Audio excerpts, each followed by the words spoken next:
Hello students, मैं यशिश चंद्रावत स्वागत करता हूं आप सभी का विनायक एजुकेशन ग्रुप के इस ऐप के ऊपर।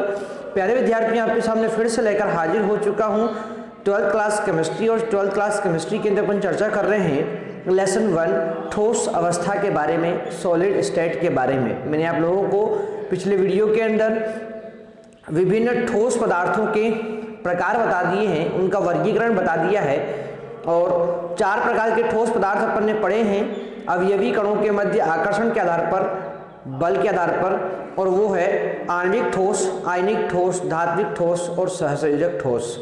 चारों के बारे में अपन चर्चा कर चुके हैं विस्तार से। आशा करता हूँ आपको वो बात समझ में आई होगी। अब बात करेंगे अपन ठोसों के एक और वर्गीकरण के बारे में, और वो होते हैं क्रिस्टलीय एवं अक्रिस्टलीय ठोस, यानी कि क्रिस्टल के बनने के आधार पर ठोसों का वर्गीकरण। तो देखो, 2 प्रकार के ठोस अपन मुख्यतः पढ़ते हैं, एक होते हैं क्रिस्टलीय ठोस और एक होते हैं अक्रिस्टलीय ठोस। अब क्या होते हैं इनके गुण, कौन कौन से गुणों के द्वारा इनको अपन अलग कर सकते हैं, इन सभी के बारे में विस्तार से अपन यहाँ पर पढ़ने वाले हैं। तो ध्यान से आप लोग देखिए और साथ के साथ इसे नोट भी करते रहिएगा, ठीक है। तो शुरू करते हैं अपना आज का सेशन। देखो, क्रिस्टलीय ठोस एवं अक्रिस्टलीय ठोस के अंदर सबसे पहले बात करते हैं अपन क्रिस्टलीय ठोस के बारे में, क्रिस्टलीय ठोस के बारे में। तो देखो भाई, सबसे पहले बात करें क्रिस्टलीय ठोस के बारे में, तो इन ठोसों की एक विशेषता होती है। क्या विशेषता होती है सर? तो देखो, इन ठोसों में जो भी अवयवी कण होते हैं ना, अवयवी कणों के रूप में अणु हो सकते हैं, परमाणु हो सकते हैं, आयन हो सकते हैं, ये बात आप लोग अच्छे से जानते हैं। तो इन ठोसों में अवयवी कण जो होते हैं, अणु, परमाणु या आयन जो होते हैं, वो त्रिविम में एक निश्चित ज्यामिति में व्यवस्थित होते हैं। त्रिविम मतलब होता है 3D में, आकाश में। वो किस रूप में होंगे? निश्चित ज्यामिति में व्यवस्थित होंगे। और यदि अवयवी कण निश्चित ज्यामिति में व्यवस्थित हैं तो उसे अपन बोलेंगे क्या? क्रिस्टलीय ठोस बोलेंगे। तो परिभाषा भी इसकी यही होती है। क्या बोलेंगे अपन? वे ठोस पदार्थ जिनमें, वे ठोस पदार्थ जिनमें अवयवी कण, जिनमें अवयवी कण, अब अवयवी कण में कौन आएगा? अणु, परमाणु या आयन, अणु, परमाणु या आयन त्रिविम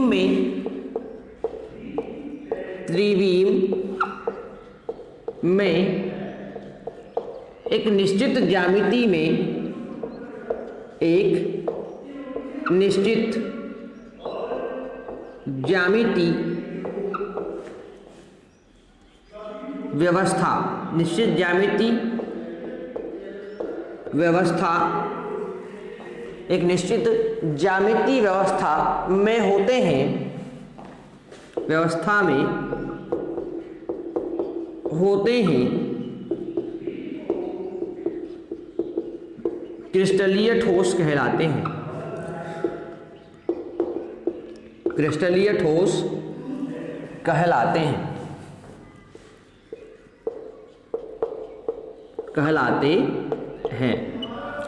ठीक है भाई।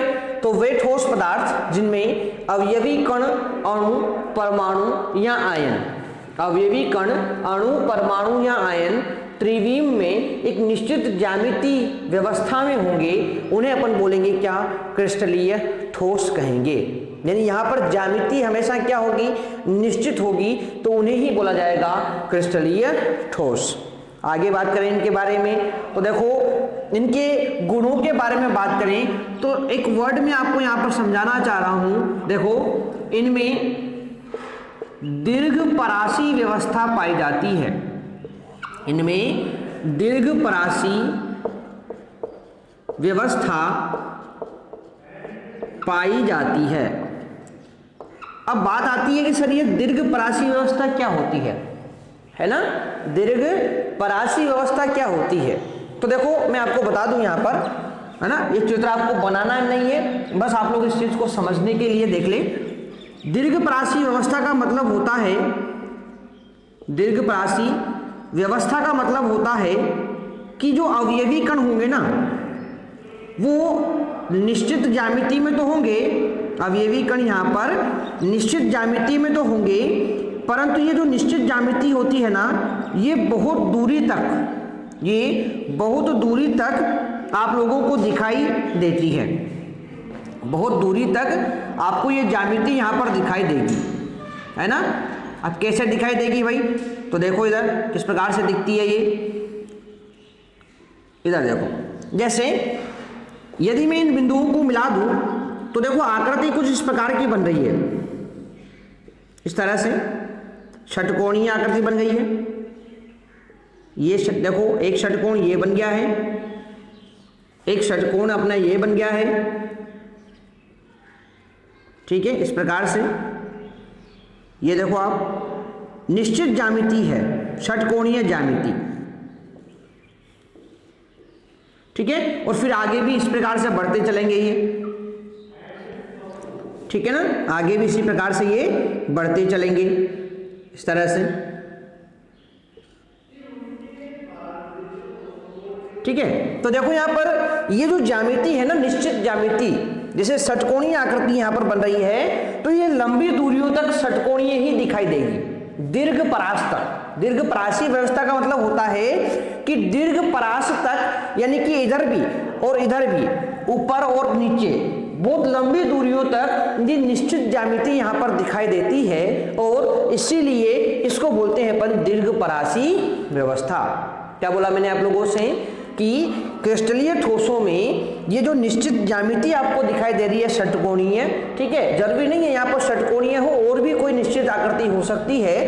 तो वो जो निश्चित आकृति होगी ना वो लंबी दूरियों तक आपको स्पष्ट रूप से दिखाई देगी, यानी लंबी दूरियों तक उसकी पुनरावृत्ति होती हुई दिखाई देगी, यानी इस तरफ, ऊपर, नीचे सभी दिशाओं में जो है आपको उसकी लंबी दूरियों तक, दीर्घपरास तक उसकी पुनरावृत्ति होती हुई दिखाई देगी, और इसीलिए इसे अपन क्या बोलते हैं, दीर्घपरासी व्यवस्था कहते हैं, ठीक है ना। तो आशा करता हूं आपको ये बात समझ में आ गई होगी। अब अपन इसका मतलब लिख लेते हैं यहाँ पर कि क्या होती है दीर्घपरासी व्यवस्था, ठीक है। चलो तो देखो क्या लिखा, व्यवस्था होती है, पाई जाती है, अर्थात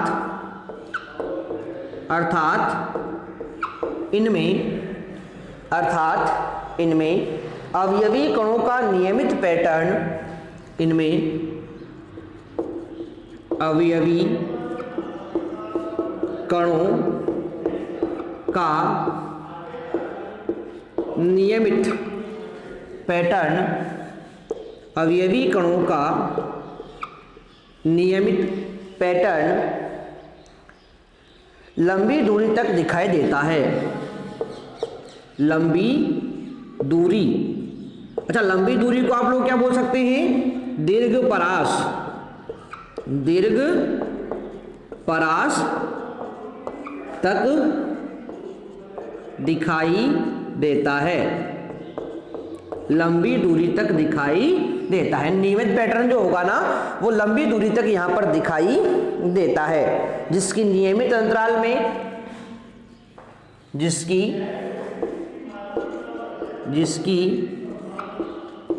नियमित अंतराल में संपूर्ण क्रिस्टल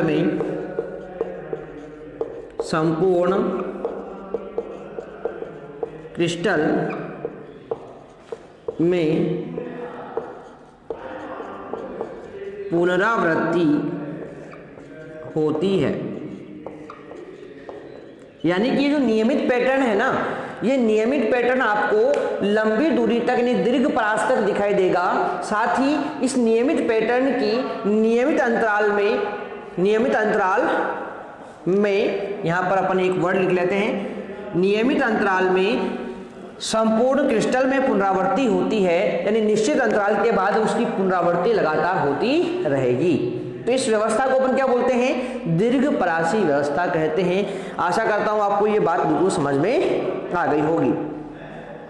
ठीक है, आगे बात करें अपन तो अगले गुण के बारे में। देखो क्रिस्टलीय ठोस जो होते हैं ना, इनका गलनांक निश्चित होता है भाई। क्रिस्टलीय ठोसों का गलनांक क्या होता है? निश्चित, यानी एक निश्चित तापमान पर ही ये पिघलते हैं। जैसे अपन बात करें कि मान लेते हैं क्रिस्टलीय ठोस में अपन ने NaCl नमक ले लिया।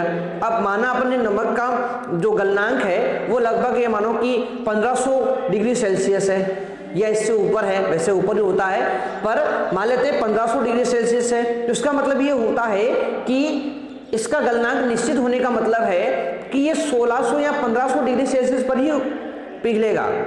गलनांक 1500 है तो ये 1500 डिग्री सेल्सियस पर ही पिघलेगा, उससे कम तापमान पर ये नहीं पिघलेगा। ठीक है ना, तो ध्यान रखें क्रिस्टलीय ठोसों का गलनांक, क्रिस्टलीय ठोसों का गलनांक निश्चित होता है, निश्चित होता है। ठीक है, तो इनका गलनांक क्या होता है?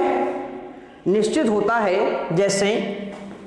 जैसे उदाहरण मैं आपको बता दूं यहाँ पर, जैसे हैं NaCl है यानी नमक है, क्वार्ज है आदि।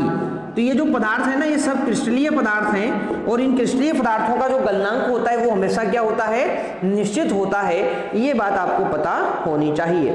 ठीक है ना, चलो आगे बात करते हैं अगले गुण के बारे में।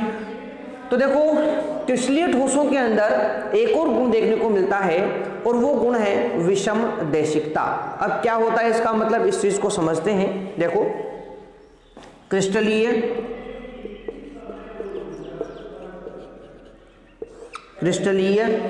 ठोसों में विषम देशिकता का गुणधर्म पाया जाता है। ठोसों में विषम देशिकता का गुणधर्म पाया जाता है।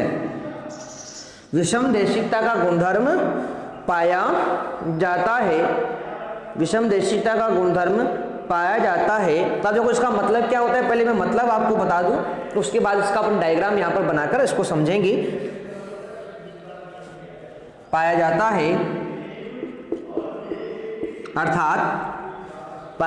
है अर्थात एक ही क्रिस्टल में भिन्न भिन्न दिशाओं में, अर्थात एक ही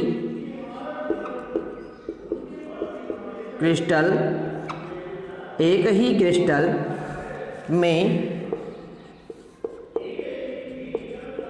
भिन्न भिन्न दिशाओं, एक ही क्रिस्टल में भिन्न भिन्न दिशाओं में भौतिक गुणधर्म जैसे, दिशाओं में भौतिक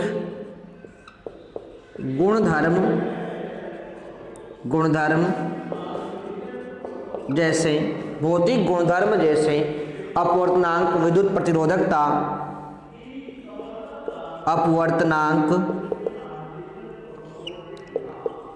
प्रतिरोधकता, विद्युत प्रतिरोधकता। इसके अलावा बात करें तो यांत्रिक सामर्थ्य, तापीय चालकता, यांत्रिक सामर्थ्य,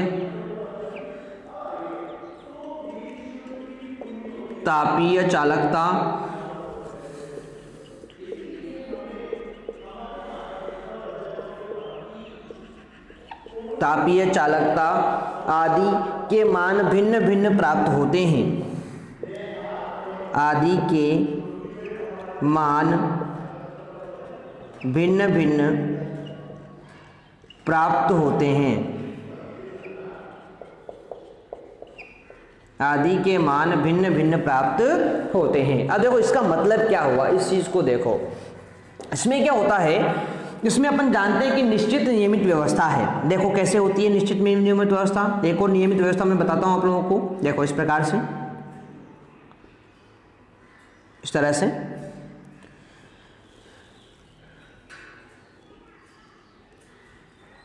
इसके अवयवी कण इस प्रकार से व्यवस्थित यहाँ पर है, मान लेते हैं अपन इस तरह से व्यवस्थित है, ठीक है। इसी प्रकार की एक और लाइन है यहाँ पर इस तरह से, ठीक है।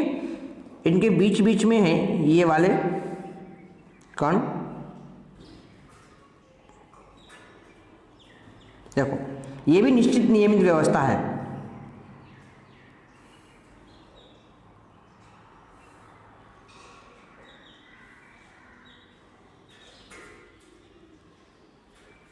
इस प्रकार से ये देखो, अब देखो ये भी एक निश्चित नियमित व्यवस्था है, यानी ये एक प्रकार के कण हैं, फिर ये दूसरे प्रकार के कण हैं, फिर एक प्रकार के कणों की पंक्ति है, फिर दूसरे प्रकार के कणों की पंक्ति है, फिर एक प्रकार के कणों की पंक्ति है। ये भी एक निश्चित नियमित व्यवस्था है, ठीक है ना। परंतु इस नियमित व्यवस्था में एक चीज आप लोग देखेंगे, मैंने क्या बताया आप लोगों को कि विषम देशिकता का गुणधर्म पाया जाता है, अर्थात एक ही क्रिस्टल में भिन्न भिन्न दिशाओं में भौतिक गुण जो होते हैं ना वो भिन्न भिन्न प्राप्त होते हैं। अब ऐसा क्यों बोला, इसका कारण है क्योंकि देखो यदि आप लोग इस दिशा में देखते हैं, यदि आप लोग इस दिशा में देखते हैं तो आपको क्या दिख रहा है, आपको दिख रहा है कि एक कण आएगा एक प्रकार का, फिर दूसरे प्रकार का कण आ गया, फिर एक प्रकार का कण, फिर दूसरे प्रकार का कण, फिर एक प्रकार का कण, फिर दूसरे प्रकार का, इस प्रकार से यहाँ पर रिपीट होता रहेगा बार बार। तो इधर से देखने पर व्यवस्था आपको ऐसी दिखाई दे रही है, एक प्रकार का कण, फिर दूसरे प्रकार का कण, एक प्रकार का कण, दूसरे प्रकार का कण दिखाई दे रहा है, ठीक है ना। परंतु यदि इसी क्रिस्टल को अपन इस प्रकार से देखें तो देखो एक साइड में एक प्रकार के कण, एक साइड में दूसरे प्रकार के कण, तो अलग अलग दिशाओं से देखने में, अलग अलग दिशाओं से देखने में, यानी कि आप लोग यदि ए से बी की तरफ देखें तो आपको गुणधर्म अलग दिखाई देंगे, क्योंकि व्यवस्था अलग है ना भाई, व्यवस्था अलग है, इसीलिए गुणधर्म क्या दिखाई देंगे, अलग अलग दिखाई देंगे। परंतु यहाँ पर इस वाली दिशा में देखो तो इस दिशा में आप लोगों को जैसे सी और डी इसको अपन माने तो इस दिशा में आप लोग देखोगे तो यहाँ पर व्यवस्था अलग है, इसलिए इस दिशा में गुणधर्म आपको अलग दिखाई देंगे। तो यहाँ पर आप लोग इस चित्र को बना सकते हैं। क्या बताया मैंने कि क्रिस्टलीय ठोसों में विषम देशिकता का गुणधर्म पाया जाता है, अर्थात एक ही क्रिस्टल में भिन्न भिन्न दिशाओं में भौतिक गुणधर्म जैसे कि आपके अपवर्तनांक, आपकी विद्युत प्रतिरोधकता, आपके यांत्रिक सामर्थ्य, तापीय चालकता आदि के मान आपको भिन्न भिन्न प्राप्त होंगे। यानी इस दिशा में देखेंगे तो विद्युत चालकता का मान और इस दिशा में देखेंगे तो विद्युत चालकता का मान, इन दोनों दिशाओं में विद्युत चालकताओं के मान क्या प्राप्त होंगे, भिन्न भिन्न प्राप्त होंगे। ऐसा क्यों हुआ, कारण मैंने आपको बता दिया है, क्योंकि यहाँ पर कणों की व्यवस्था अलग है और इस दिशा में कणों की व्यवस्था अलग है, ठीक है ना। तो इस प्रकार से क्रिस्टलीय ठोस के बारे में संपूर्ण बातें मैं आपको बता चुका हूं। एक बार मैं फिर रिपीट कर रहा हूं, वे ठोस पदार्थ जिनमें अवयवी कण अणु, परमाणु या आयन त्रिविम में एक निश्चित ज्यामितीय व्यवस्था में होते हैं उसे क्रिस्टलीय ठोस कहते हैं। इनमें दीर्घपरासी व्यवस्था पाई जाती है, अर्थात इनमें अवयवी कणों का नियमित पैटर्न लंबी दूरी यानी दीर्घ परास तक आपको दिखाई देता है, जिसकी नियमित अंतराल में पुनरावृत्ति होती है। इन क्रिस्टलीय ठोसों में गलनांक निश्चित होता है, जैसे आपका NaCl है, क्वार्ट्ज है, ये क्रिस्टलीय ठोसों के उदाहरण हो जाएंगे। आगे बात करें अपन क्रिस्टलीय ठोसों में विषम देशिकता का गुणधर्म पाया जाता है, अर्थात एक ही क्रिस्टल में भिन्न भिन्न दिशाओं में भौतिक गुणधर्म जैसे अपवर्तनांक है, विद्युत प्रतिरोधकता है, यांत्रिक सामर्थ्य है, तापीय चालकता है आदि के मान आपको भिन्न भिन्न प्राप्त होते हैं, ठीक है ना। तो ये था अपना क्रिस्टलीय ठोसों के बारे में संपूर्ण जानकारी। आशा करता हूँ आपको समझ में आई होगी। अब बात करेंगे अपन दूसरे प्रकार के बारे में और वो होता है आपका अक्रिस्टलीय ठोस, ठीक है ना।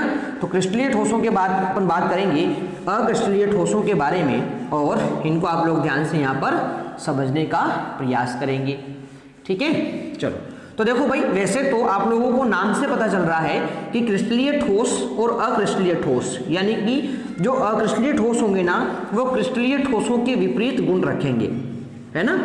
क्रिस्टलीय ठोसों के विपरीत गुण किसमें पाए जाएंगे, अक्रिस्टलीय ठोसों के अंदर पाए जाएंगे। ये बात तो अपन को यहाँ से समझ में आती है, ठीक है ना। चलो तो देखो, दूसरा है अपना अक्रिस्टलीय ठोस। अक्रिस्टलीय ठोस, अब देखो अक्रिस्टलीय ठोस के बारे में चर्चा करें तो इसमें अवयवी कणों की निश्चित नियमित व्यवस्था दिखाई नहीं देगी। त्रिविम में अवयवी कणों की कोई निश्चित नियमित व्यवस्था यहाँ पर दिखाई नहीं देगी। ये इनकी परिभाषा के रूप में आप लोग ध्यान रख सकते हैं, ठीक है ना। तो वे ठोस जिनमें अवयवी कण त्रिविम में, वे ठोस जिनमें अवयवी कण त्रिविम में, अवयवी कण त्रिविम में, वे ठोस जिनमें अवयवी कण त्रिविम में निश्चित ज्यामितीय व्यवस्था में नहीं होते हैं, त्रिविम में किसी निश्चित ज्यामितीय व्यवस्था में, निश्चित ज्यामितीय व्यवस्था में नहीं होते हैं, नहीं होते हैं, अक्रिस्टलीय ठोस कहलाते हैं। अक्रिस्टलीय ठोस कहलाते हैं। तो ये तो हो गई इनकी परिभाषा। क्या हो गई यह परिभाषा कि वे ठोस जिनमें अवयवी कण मतलब अणु, परमाणु या आयन, वो त्रिविम में किसी निश्चित ज्यामितीय व्यवस्था में नहीं होते हैं, उन्हें बोलते हैं अपन क्या, अक्रिस्टलीय ठोस। ठीक है। अब आगे इसके बारे में बात करें तो देखो अक्रिस्टलीय ठोस जो है ना, इस अक्रिस्टलीय ठोस को एमोर्फस ठोस बोलते हैं इंग्लिश में। अक्रिस्टलीय ठोस को एमोर्फस इंग्लिश में बोलते हैं एमोर्फस ठोस। एमोर्फस ठोस कहते हैं, एमोर्फस ठोस भी कहते हैं। ठीक है। ग्रीक भाषा में, ग्रीक भाषा में एमोर्फस जो होता है, इस शब्द का अर्थ होता है आकृति नहीं होना। एमोर्फस का अर्थ आकृति नहीं होना होता है, यानी यहां पर कोई निश्चित नियमित आकृति नहीं होती। ठीक है। निश्चित नियमित आकृति यहां पर दिखाई नहीं देती, यानी कोई विशेष आकृति आपको दिखाई नहीं देगी। इधर उधर ऐसे ही कण जो होते हैं वो व्यवस्थित होते हैं अपने हिसाब से। इसीलिए अपन बोलेंगे कि एमोर्फस शब्द का अर्थ आकृति नहीं होना होता है। ठीक है ना। तो एक बार मैंने आप लोगों को क्रिस्टलीय ठोसों के बारे में बता दिया है, रिपीट कर रहा हूं। वे ठोस जिनमें अवयवी कण त्रिविम में किसी निश्चित ज्यामितीय व्यवस्था में नहीं होंगे, उन्हें अक्रिस्टलीय ठोस बोलेंगे। अक्रिस्टलीय ठोस को इंग्लिश में अपन बोलते हैं एमोर्फस ठोस, और ग्रीक भाषा में एमोर्फस का मतलब होता है आकृति का नहीं होना, यानी यहाँ पर कोई निश्चित नियमित आकृति दिखाई नहीं देती है। ठीक है। अगले गुण के बारे में बात करें तो इनमें लघु परासी व्यवस्था पाई जाती है। क्या पाई जाती है? लघु परासी व्यवस्था पाई जाती है।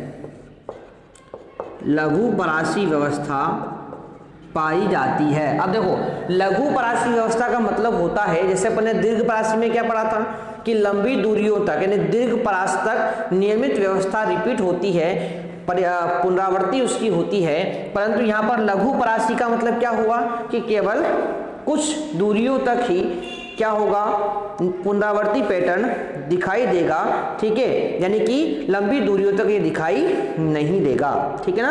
अर्थात इनमें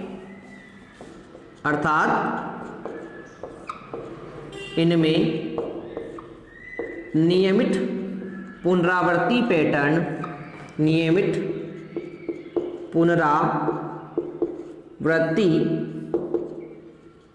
पैटर्न नहीं होता है। पुनरावृत्ति पैटर्न नहीं होता है।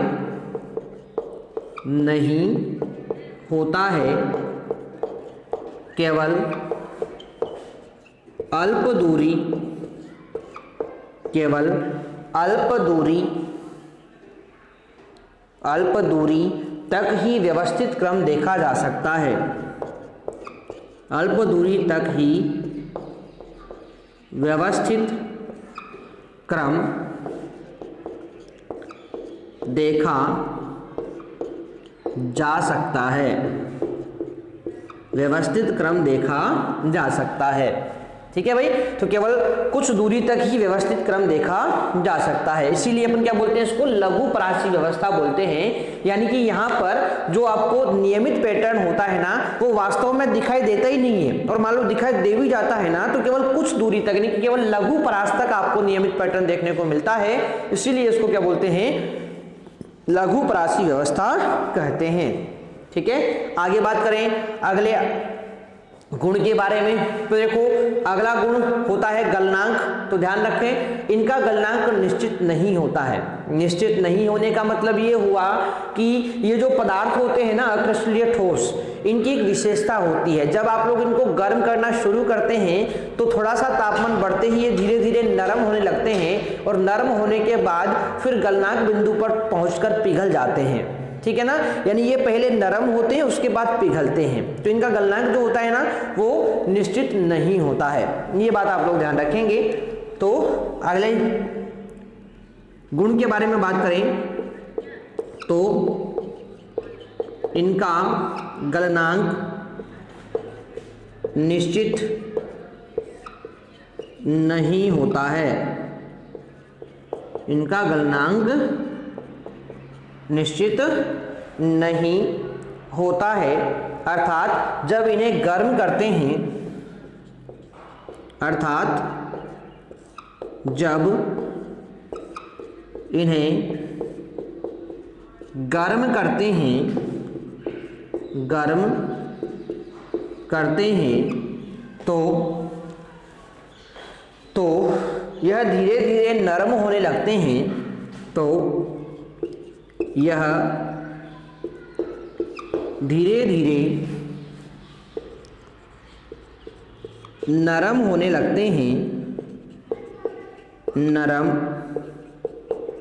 होने लगते हैं, धीरे धीरे नरम होने लगते हैं और अंत में पिघल जाते हैं। ठीक है ना, और अंत में पिघल जाते हैं, पिघल जाते हैं। ठीक है, तो पहले नरम होंगे और अंत में क्या हो जाएंगे, पिघल जाएंगे।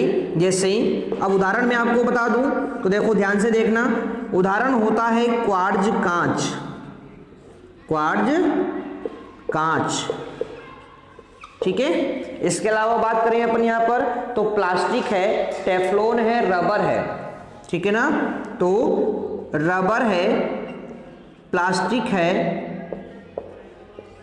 टेफ्लॉन है, टेफ्लॉन होता है, ये सब इसके उदाहरण हैं। ठीक है ना, आदि, ये सब अक्रिस्टलीय ठोसों के उदाहरण होते हैं। ठीक है ना, आगे बात करते हैं, तो ये जो ठोस होते हैं ना, इनकी एक विशेषता होती है। अगली विशेषता के बारे में बात करें तो जैसे क्रिस्टलीय ठोसों में विषमदेशिकता के गुणधर्म पाए जाते हैं, वैसे ही यहाँ पर समदेशिकता का गुणधर्म पाया जाता है। समदेशिकता मतलब क्या होता है कि सभी दिशाओं में जो भौतिक गुणधर्म होते हैं उनके मान समान यहाँ पर प्राप्त होते हैं। ठीक है ना, तो ये चीज आप लोग ध्यान रखेंगे। चलो इसको भी लिख लेते हैं अपन, इनमें समदेशिकता, इनमें समदेशिकता का गुणधर्म पाया जाता है, का गुणधर्म पाया जाता है, अर्थात समदेशिकता का गुणधर्म पाया जाता है, अर्थात सभी दिशाओं में भौतिक गुण, सभी दिशाओं में दिशाओं में भौतिक गुण समान प्राप्त होते हैं, समान प्राप्त होते हैं। ठीक है, कैसे प्राप्त होते हैं भाई, तो इस चीज को भी समझ लीजिए यहाँ पर। इस प्रकार से व्यवस्था इनमें कुछ इस प्रकार की होती है, देखो इस तरह की व्यवस्था यहाँ पर देखने को मिलती है। ठीक है, इस तरह से